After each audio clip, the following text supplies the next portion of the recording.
আমি কিন্তু বানোয়াট কোনো গল্প বলছি না, এটা কোরআন থেকে বলছি, এবং এটা তাফসীর। আপনি যে কোনো তাফসীর পড়েন, মারিফুল কোরআন, তাফসীর ইবনে কাসির, জালালাইন পড়ে দেখেন, জাস্ট পড়ে দেখেন আমার সাথে ডিবেট করার আগে। এবার সে বালক হেঁটে হেঁটে চলে আসলো রাজদরবারে। আবার কি ব্যাপার, তুমি মরো নাই? না, আল্লাহ আমাকে বাঁচিয়েছে, আমার রব আমাকে বাঁচিয়েছে। আবার পাঠানো হচ্ছে আরেক দল সেনাবাহিনীকে নিয়ে, যাও এবার ওকে সমুদ্রে নিয়ে যাও, সমুদ্রের মাছ সমুদ্রে ডুবিয়ে দিবে। আবার সে ওখানে গিয়ে বলল, আল্লাহুম্মা কফিনিহিম বিমা শি'তা, হে আল্লাহ, অর্থ হচ্ছে হে আল্লাহ, আমার বিপক্ষে যারা আছে আপনি যা দিয়ে ইচ্ছা ওদের বিরুদ্ধে আমাকে সাহায্য করেন। অর্থ হচ্ছে এমন, আল্লাহুম্মা কফিনিহিম বিমা শি'তা, আল্লাহ আপনি আমার জন্য যথেষ্ট হয়ে যান, ওদের বিরুদ্ধে আমার জন্য যথেষ্ট হয়ে যান, যা ইচ্ছা তাই দিয়ে আপনি হেদায়েত করুন, মানে আমাকে হেফাজত করুন। ঠিক আছে, আল্লাহুম্মা কফিনিহিম বিমা শি'তা, ছোট্ট দোয়া।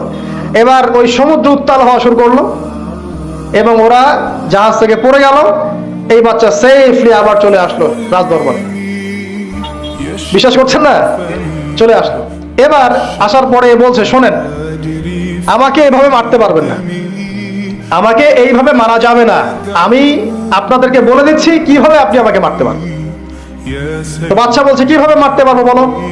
তখন সেই বাচ্চাটা বলছে যে আপনি সমস্ত এলাকার মানুষকে এক জায়গায় জড়ো করবেন, মানে পুরো নেশনের যত মানুষ সবাইকে একটা মাঠে নিয়ে আসবেন, মাঠের মাঝখানে একটা গাছ রোপণ করবেন বা একটা কিছু স্তম্ভ নির্মাণ করবেন, সেখানে আমাকে বেঁধে ফেলবেন। বেঁধে ফেলার পরে আমার এই ধনুক থেকে একটা তীর বের করবেন, তীর বের করে আপনি নিজ হাতে এই তীরটাকে নিশানা দিবেন, দিয়ে বলবেন বিসমিল্লাহ, আল্লাহর নামে, বিসমিল্লাহ, আল্লাহর নামে, বিসমিল্লাহি রব্বি হাযাল গোলাম বলে ছুড়বেন। অর্থ হচ্ছে আমি এই রবের, আমি এই বাচ্চার রব, আমি এই বাচ্চার রব আল্লাহর নামে তীর ছুড়লাম, এটা বলে তীরটা নিক্ষেপ করবেন, তাহলে আমি মরবো, তার আগে মরবো।